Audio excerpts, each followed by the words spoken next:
Welcome students to the next part of numericals for class 10. 10th class में आपको सिर्फ दो चैप्टर्स के न्यूमेरिकल्स होते हैं, एक चैप्टर लाइट और एक electricity.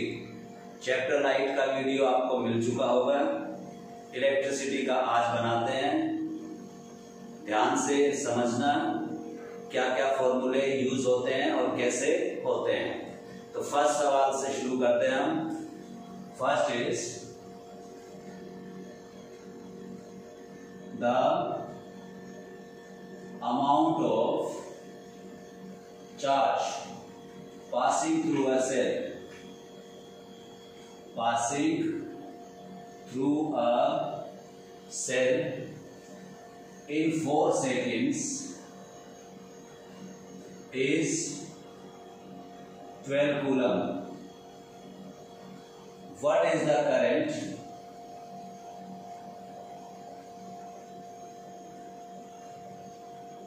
flowing in the circuit? ये वाला है, बड़ा सिंपल है। करंट की डेफिनेशन आपको याद होगी। Current was rate of flow of charges और ये था आपका I is equal to Q upon T। We are going to use this formula. First you have to write what has been provided to you in the statement. What we have got? We have got charge which is 12 coulomb and time it is 4 seconds and we have to find I. After writing this we will write the formula I is equal to Q upon T, then put the values 12 upon 4। इसको आगे solve करेंगे आप, you will get 3।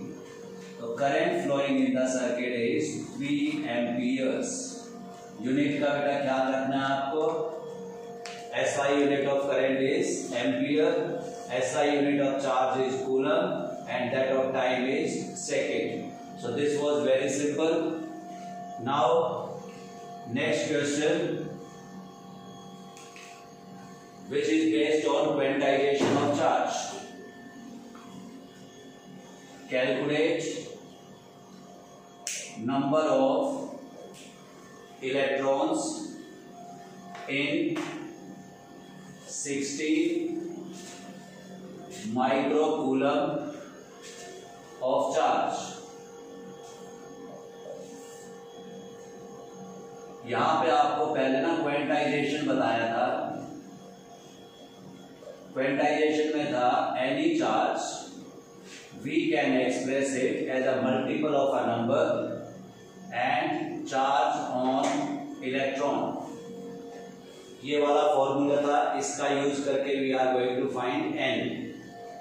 यहाँ पे सिर्फ हमारे पास एक value है, that is Q which is 16 microcoulomb and it is not in SI units।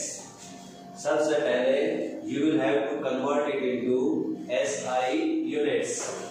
तो micro means 10 raised to power minus 6। तो आपका जो चार्ज है वो बन गया इतना, 16 into 10 raised to power minus 6 coulomb.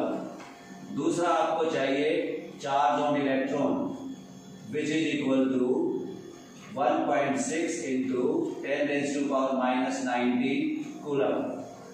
ये दोनों वैल्यू आपके पास है। अब आपको चाहिए n। तो by putting the values in this formula we will get n equal to Q upon E। Put the values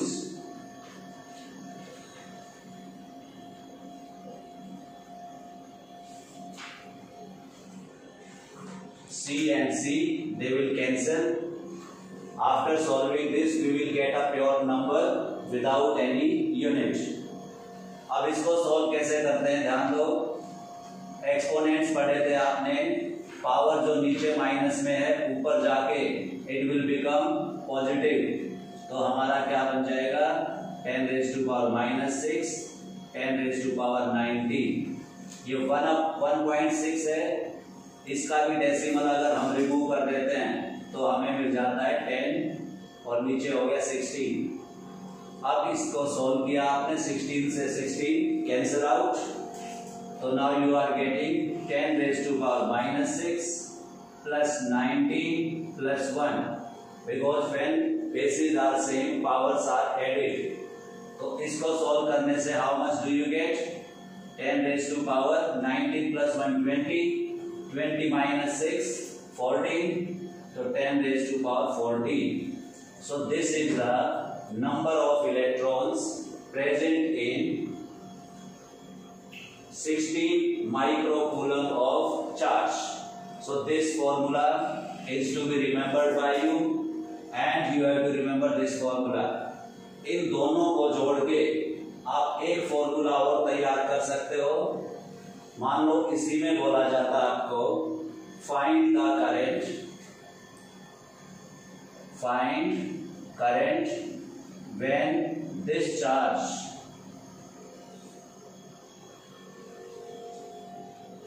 flows in 4 seconds. अब ये 4 सेकेंड में फ्लो करना है हमें चार्ज, तो अब करंट कितना बनेगा,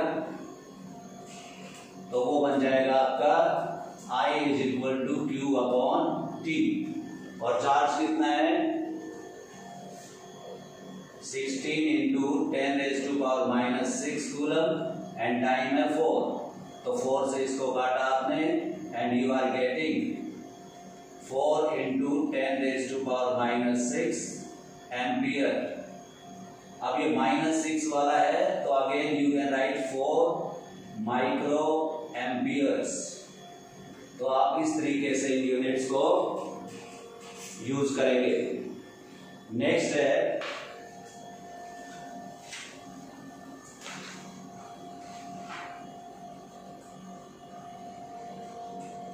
a 6 volt battery. 6 volt battery is connected across 5 ohm resistor.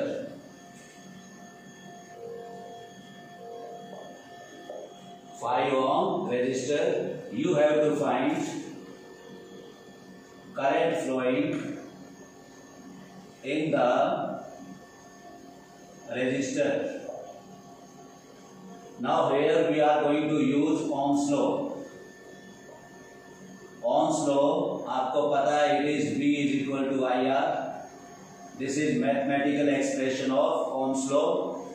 Here we have been provided with V = 6 volt, R = 5 ohm and you have to find I. Simply put the values in this formula and we will get I = V/R. This is 6/5. After solving it, it will be 1.2 and unit is ampere.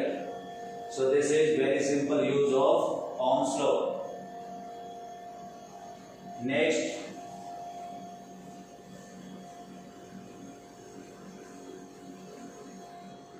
we are taking another numerical. इसके अंदर आपको circuits मिलेंगे। एक circuit बनाता हूं मैं।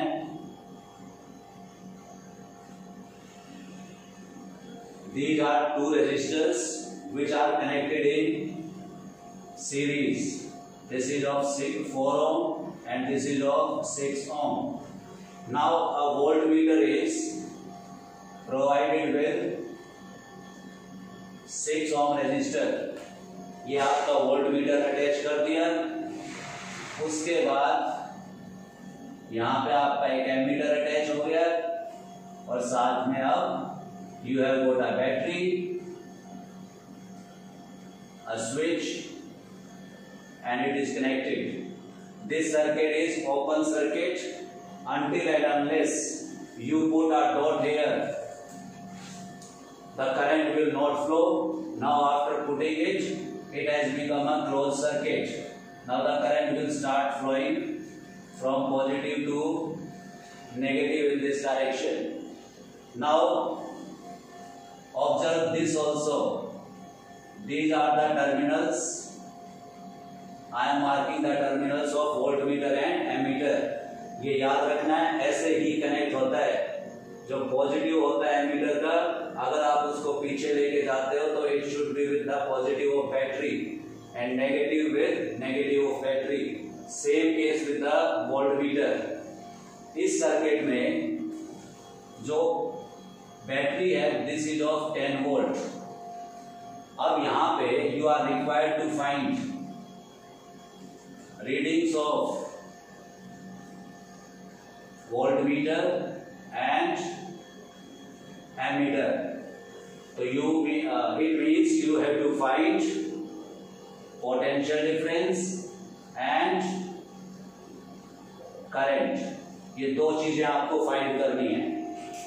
तो single अगर रेजिस्टेंस होता तो मेथड कुछ अलग होता, but now they are connected in series. तो सबसे पहले we have to find the total effective resistance. Total effective resistance of circuit. बाकी इनके रेजिस्टेंसेस को हम काउंट नहीं करते हैं, हमें सिर्फ इनके रेजिस्टेंसेस पे ध्यान देना है. बाकी सब के resistance we think they are negligible. Series में है ये, तो I am writing RS, total resistance in series, which was equal to R1 plus R2. Here R1 is 4 ohm and R2 is 6 ohm. Put the values 4 plus 6, we get 10 ohm. So this 10 ohm is the total resistance of this circuit. Potential difference applied is 10 volt. Then we will have to find current in circuit. According to Ohm's law, it is V upon R. यहाँ पे लिखते हैं Ohm's law. Put the values 10 upon 10, we get 1 ampere. So this is the total current in the circuit, and this 1 ampere will be shown by this ammeter. So reading of ammeter is 1 ampere. Now one more thing, in series current remain same in all resistors. Keep it in mind, current remains same in all resistors. So current in 4 ohm is 1 ampere and current in 6 ohm is again 1 ampere. It is 1 ampere. Now you have to find the reading of this voltmeter. This voltmeter will measure the potential difference across 6 ohm resistor. This 6 ohm resistor carries current of 1 ampere. So now in 6 ohm resistor, I is equal to 1 ampere and R is equal to 6 ohm. So what should be I? V is equal to IR according to Ohm's law. Put these values. You are getting 6 volt. Now जो 6 ohm resistor है, it is getting 6 volt and rest of the 4 volt will be in R1. So again you have seen in series potential difference divides but current remains same. तो इन चीजों का आपको use करना पड़ता है बहुत बार अलग अलग सर्किट्स के हिसाब से. ये आपके दिमाग में हमेशा रहना चाहिए. in series current remain same in all resistors but potential difference divides.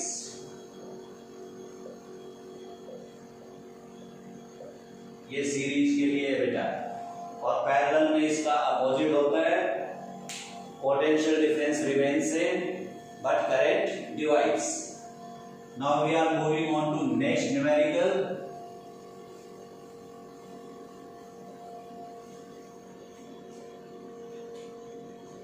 You have got a circuit.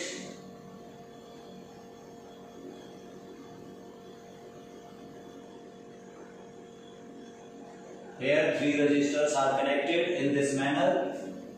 This is of 5 ohm, this is of 10 ohm, and again this is of 10 ohm. They are connected to a battery of 5 volt.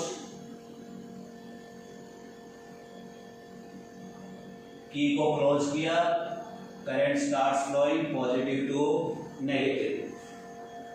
इस वाले में आपको find करना है current in circuit, total effective resistance, current in 5 ohm, current in 10 ohm resistor, potential difference in 5 ohm resistor. We have to find this. First, we will be moving on to total effective resistance of the circuit, and for that आप देख रहे हो यहाँ पे R2, R3, R1, R2 and 3 they are in parallel. Parallel का आपको formula याद होगा,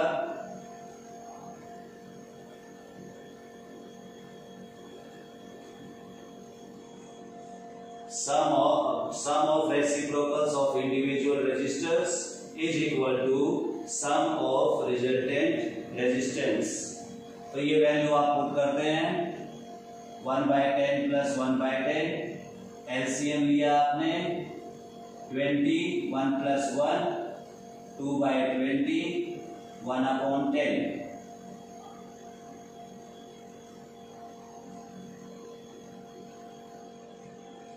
यहां था आपका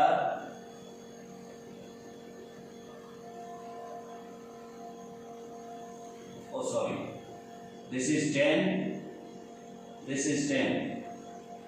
तो सॉल्व किया आपने, you get 1/5. So R23 is equal to 5 ohm. Now next step, total resistance series का हो गया. सीरीज में आप देख रहे हो 1 is R1 और सेकेंड इज R23. R23 आपका 5 आया, R1 is 5. तो total resistance it becomes 10 ohm. So this is the total resistance of the circuit. We are going to use this value for finding current.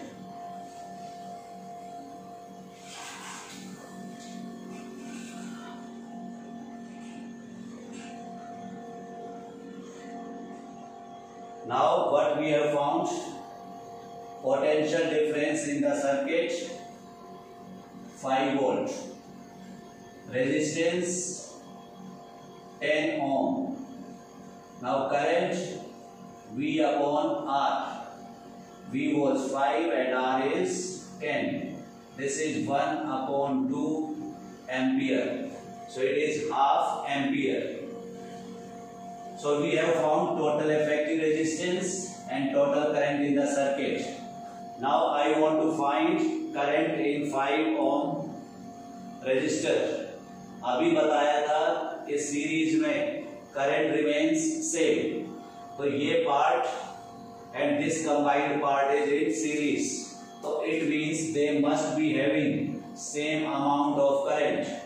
तो इस वाले में जो current होगा that will be 0.5 ampere, और इस complete में भी this will B 0.5 ampere because current will remain same. So we have found current in 5 ohm resistor. Now we want to find current in 10 ohm resistor. यहाँ पे दो हैं 10 ohm के, और पैरेलल में याद रखना in parallel current divides but TD remain same. अब यहाँ पे टोटल करंट जो दोनों में है दिस इज 0.5 एम्पियर, तो half of this will be flowing through this resistor and the other half will be flowing through this resistor. तो हमारे पास आ गया 0.5 ampere is equal to I2 plus I3. I am marking current in R2 is I2 and current in R3 is I3.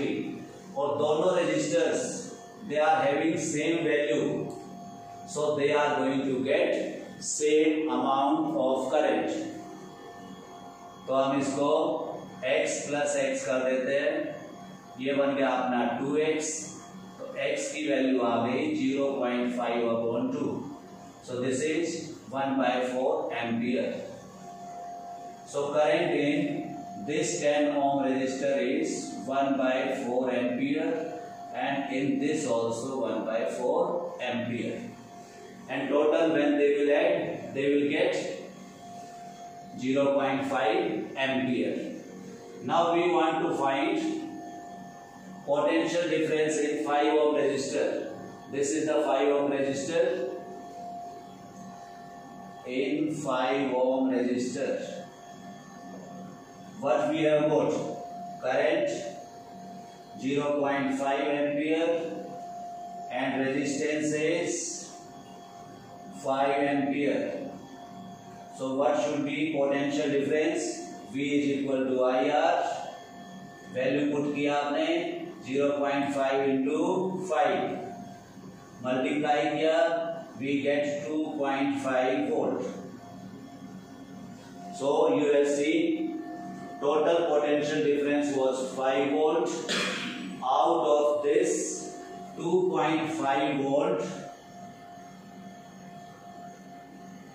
is in R1, rest 2.5 volt is in this circuit, and its potential in parallel potential difference remains same.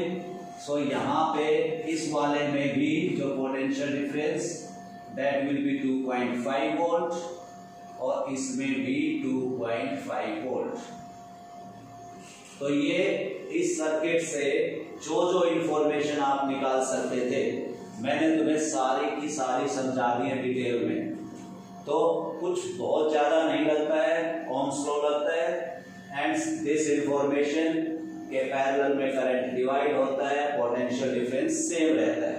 Series में current same रहेगा, potential difference divide हो जाएगा। With the help of only this information we can get everything which we want to get from the circuit. Now next question.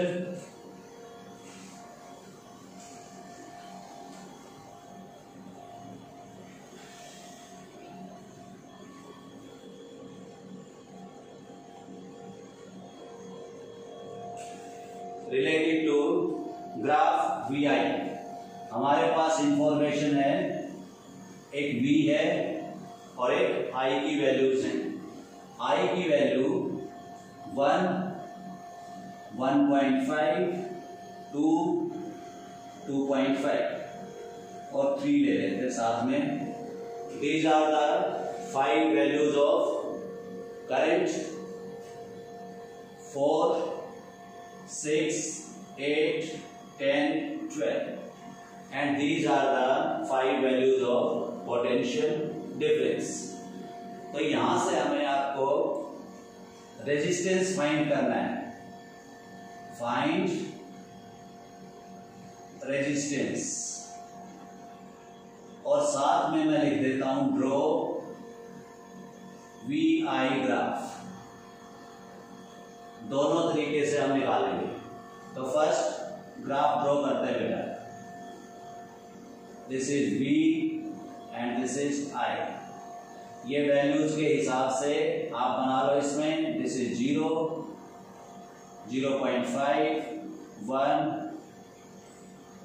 2, 2.5, 3, 0.5, 1, 1.5, 2, 2.5 and 3। ये हो गया current की। और इस वाले पे बना हुआ 2, 4, 6, 8, 10, 12। अब आप इस पे पॉइंट्स प्लॉट करोगे। फर्स्ट पॉइंट इज 1, 4, तो कम along this axis at 1 and एक परपेंडिकुलर उधर से लेके आएंगे। So first point is this. Second is 1.56,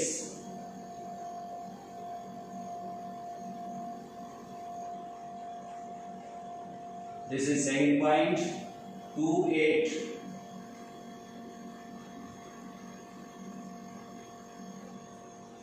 .5, 10,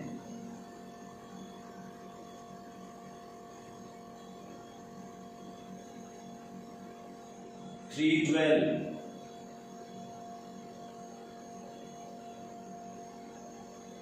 this is how we are going to plot the points.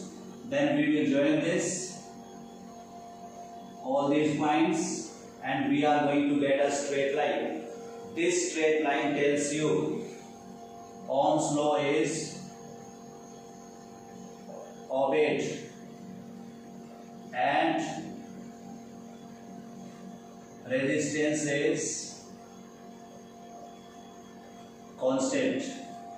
आपको यही बताया गया था, V directly proportional to I, V is equal to IR and R is constant. तो ये इस graph से आपको पता चल गया है। अब बात आती है how to find the resistance. पहले ग्राफ के हिसाब से लेते हैं। Slope of VI graph gives resistance. तो हमें इसका रेजिस्टेंस निकालना है। तो यहां पे आप कोई भी ट्राइंगल बना लोगे आप। यहां पे आपको एक ट्राइंगल दिख रही है OAB। OAB का जो स्लोप है that will be AB upon OB। AB is perpendicular and OB is base। अब AB की वैल्यू कितनी है? This is 0 to 10, so it is 10। And what is OB equal to? It is 2.5। अब आप इसको सोल्व करना है तो you will get 4 ohm। So this is how we can find the slope of VI graph and get the value of resistance। अब दूसरे तरीके से निकालते हैं। Resistance is equal to V upon I होता है, V अपॉन I। तो इस टेबल से हम V की कोई भी दो वैल्यूज ले लेंगे और I की भी कोरस्पॉन्डिंग वही वैल्यूज। तो हम क्या करेंगे, अब यहाँ पे let us take this value. तो V की हो गई हमारी 6 and 8, तो 8 minus 6 change in potential difference, और करंट हो जाएगा आपका 2 minus 1.5, 2 minus 1.5। तो अब आपने क्या किया, आगे ये हो गया ऊपर 2 और नीचे कितना आया 0.5। अब इसको अगर आप सॉल्व करते हो, डेसिमल हटाओगे, that will become 20 upon 5 and this is 4 ohm. तो दोनों तरीके से आप रेजिस्टेंस निकाल सकते हैं and you are going to get the same value. Hope it is clear. तो नेक्स्ट पे चलते हैं हम। नेक्स्ट टाइप ऑफ न्यूमेरिकल जो इस चैप्टर में आता है that is about Joule's law of heating. Joule's law of heating में आपने देखा था कि heat produce is equal to I square R T. H heat, I current, R resistance and T time. इसका यूज करेंगे बेटा। क्वेश्चन सुनो। A current of 1.5 ampere flows through wire of resistance 8 ohm. 8 ohm का resistance है, उसमें से flow करते हैं। Find heat produced in 10 second. ये क्वेश्चन का फॉर्म हो सकता है आपके लिए। तो आपको इसमें गिवन क्या क्या देखो। I is equal to 1.5 ampere, R 8 ohm and time is 10 seconds and you have to find heat produced. Simply use this equation. Put the values.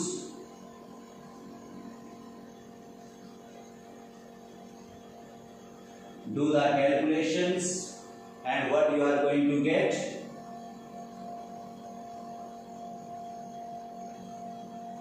1.5 into 1.5 into 8 into 10. Decimal हटाओ और मल्टीप्लाई करो। 2 2 5 हो गया upon 100 into 8 into 10। एक zero से ये एक zero काट दिया आपने। उसके बाद मल्टीप्लाई कर दो डायरेक्ट इसको। 8 5 40, 8 दूनी 16 और 4 20, 8 दूनी 16 और 2 18। इट इज 1800 अपॉन 10 और इसको आपने सॉल्व किया 180 joules. So this is the amount of heat produced. अब कई बार ऐसा होता है you might be given heat produced, time नहीं दे रखा होता, तो उस टाइम पे आप इसी फॉर्मूले में put the values of known quantities and find the unknown quantities. Okay, अब नेक्स्ट पे चलते हैं। Find the resistance of a bulb whose rating is 40 watt to 20 volt। ये रेटिंग गिवन है बेटा। जब भी आप कोई अप्लायंस खरीदते हो, हर अप्लायंस के ऊपर इस टाइप से कुछ लिखा होता है।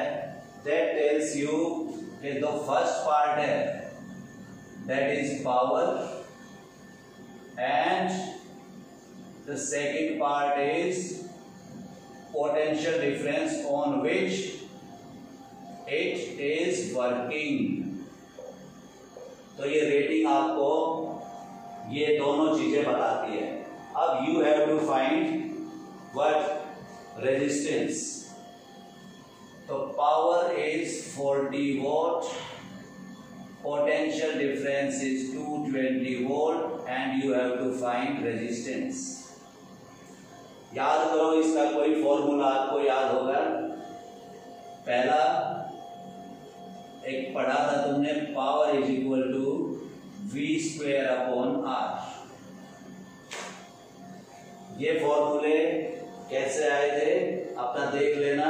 सारे फॉर्मूले में से कोई भी अप्लाई कर सकते हो आप according to the information provided to you. अब ये वैल्यूज आप पुट करोगे to find R, it becomes V square upon P.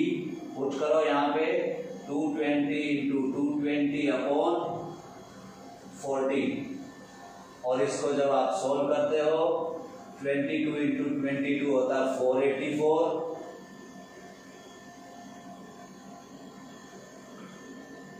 484 और 2 हो गई 0 और नीचे आपका है 40, 0 से 8 काट दिया। अब इसको फिर डिवाइड करो 4 से, ये आ गया अपना 1210। So this is the resistance of this bulb. कई बार इसमें आपको करंट भी मिल सकता है, तो वहां पे एक फॉर्मूला बनता है power is equal to I square R, ये याद रखना। एक फॉर्मूला होता है power is equal to V I. आप इन तीनों में से कोई भी यूज कर सकते हो depending upon what quantities you are provided. ये कोई फिक्स नहीं होता कि आप हमेशा यही फॉर्मूला यूज करेंगे। You just have to read the statement and get what is being provided to you। एक क्वेश्चन और लेते हैं। The length of a wire is doubled। Double होने का मतलब दो तरीके से होता है। आपके पास एक वायर ऐसे है, उसको आपने काट दिया और उसको ऐसे कवर कर दिया ऊपर, तो वो भी हम क्या करते हैं, length is doubled on itself. तो वो नहीं है यहाँ पे, ये क्या है, doubled by pulling it and you have to find new resistance and resistivity. अब पहले रेजिस्टिविटी में लेते हैं बेटा। रेजिस्टिविटी को आप स्पेसिफिक रेजिस्टेंस बोलते हैं, और ये आपने पढ़ा है कि it is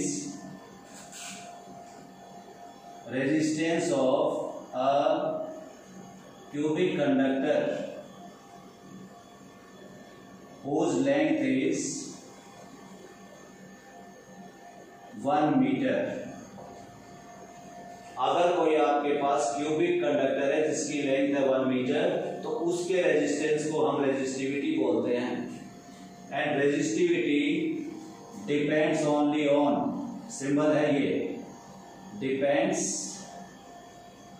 only on temperature, means it varies only with temperature, increases with temperature.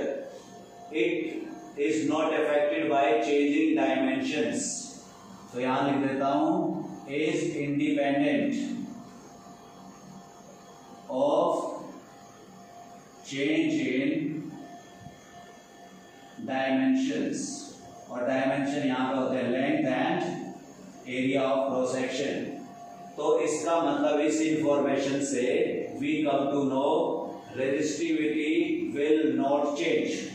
तो सबसे पहली बात ये लिख दो इसके आंसर में,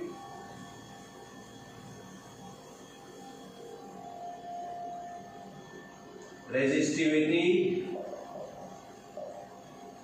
विल नॉट चेंज, ये लिख दिया आपने।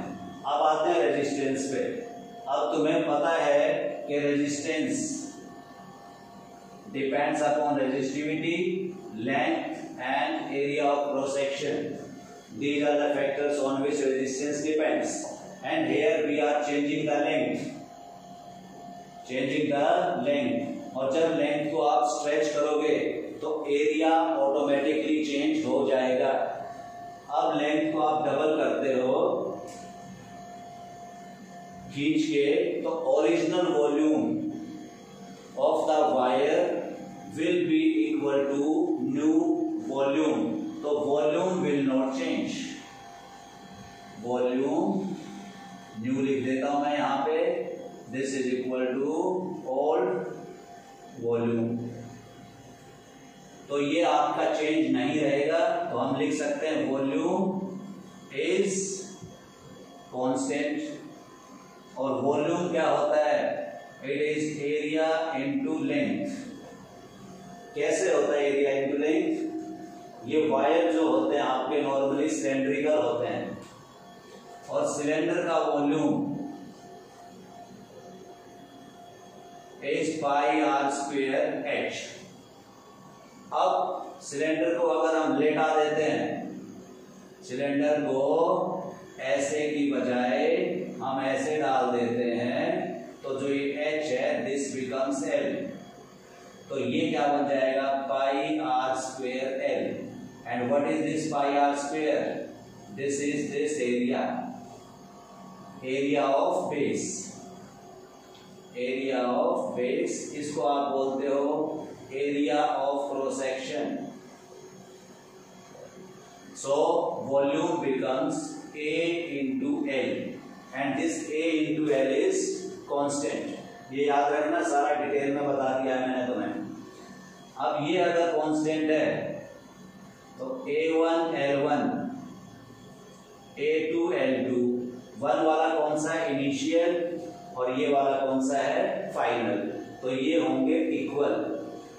अब यहाँ पे हमने देखा था कि लेंथ को कर दिया डबल, तो जो ये L1 थी L2 बनने के बाद L1 का डबल हो गया ये।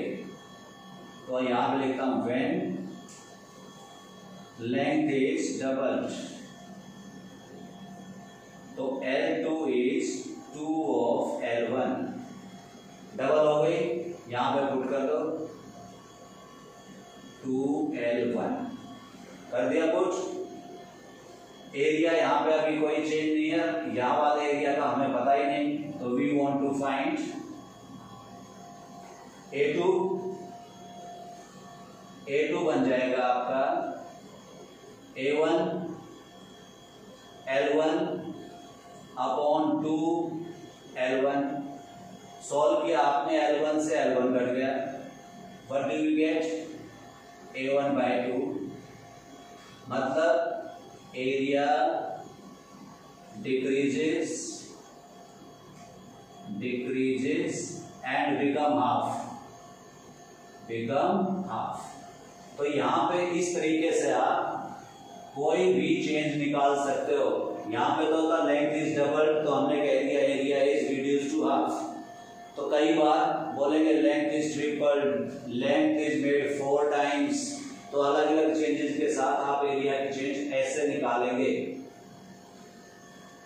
अब ये हो गया हमारा नया एरिया और नई लेंथ, तो नया resistance R dash rho L dash upon A dash. Resistivity does not change, L dash अपनी हो गई ट्वाइस ऑफ ओरिजिनल, और A डैश क्या हो गया, हाफ ऑफ ओरिजिनल। इसको आगे पुट करते हैं, रो रेसिप्रोकल हो जाएगा L upon A into 4। Solve करने के बाद ये आता है, and this value was R। तो यहां से क्या बनता है, R डैश बिकम्स 4R।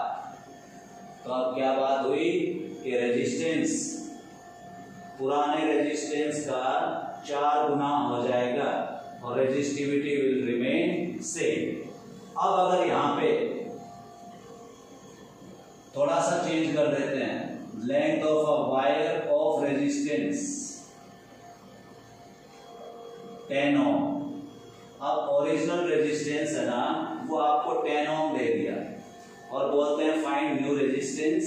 सारी की सारी कैलकुलेशन यही रहेंगी, बट अब R की जगह पे 10 ओम यहां पे पुट कर देंगे हम, तो it will become 4 into 10 40 ohms and resistivity remain same. So these are some kinds of numericals in chapter electricity. Hope you have understood. Keep on practicing the numericals. Only these formulas are used and they are very simple to use. Hope you will practice and make yourself perfect at solving the numericals. Thank you.